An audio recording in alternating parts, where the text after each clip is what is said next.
Hey guys, for this video I want to show you this DeWALT 20 volt cordless reciprocating saw. There's a couple of features I really like about this saw, and one of them specifically is not common with other reciprocating saws, which is part of the reason that I like it. But first, before we get into all the details of it, the model number for what we're looking at right here is DCS380B. Now when you add the B to the end, that means it is a bare tool. You do not get a battery, you do not get a charger, you just get the tool. Now, if you're looking at DCS380P1, then you're getting the kit. Now, the kit's also going to have a case. It's going to come with the charger and this 5 amp hour battery right here. The P in the model number means 5 amp hour battery. The 1 at the end of that means you're getting 1 battery.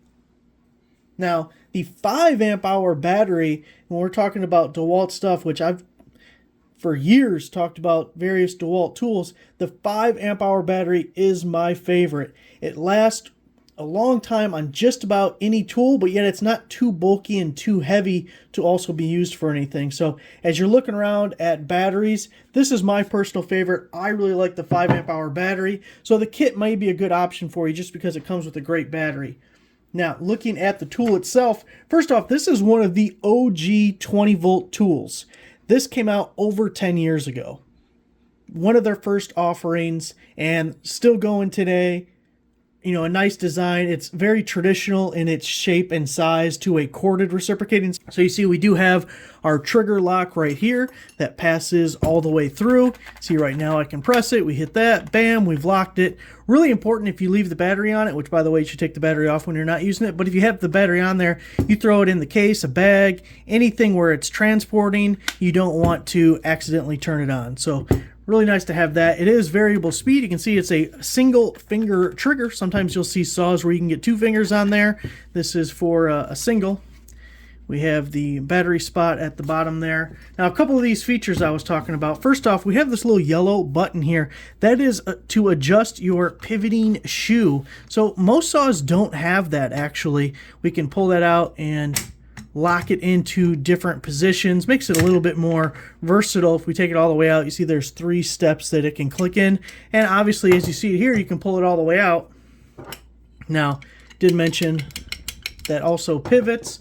And if we look at the other side, because with the shoe off we can see it a little bit better, this is our toolless blade change. So this is spring loaded. You pick it up and watch the mechanism as I lift this.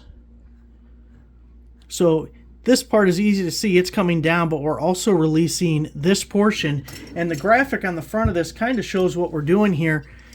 Your traditional down, your up, your right, or left. Now there's a couple of DeWALT reciprocating saws that do that, but not all of them. So if it's important to you, you really got to look at the specifics of the saw to see if it has the left or right, which it can be really handy depending on your situation. If you're trying to get into tight spots or maybe just a more comfortable grip to turn that blade into a different direction, it's really nice that this one allows you to do that.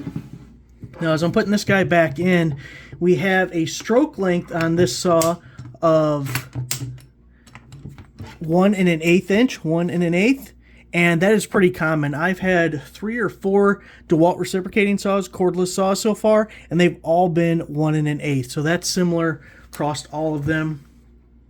Also, we have the speed on the back here up to 3,000 SPM, basically RPMs, but SPM up to 3,000. So full size, the OG reciprocating saw. There it is. Thanks for watching.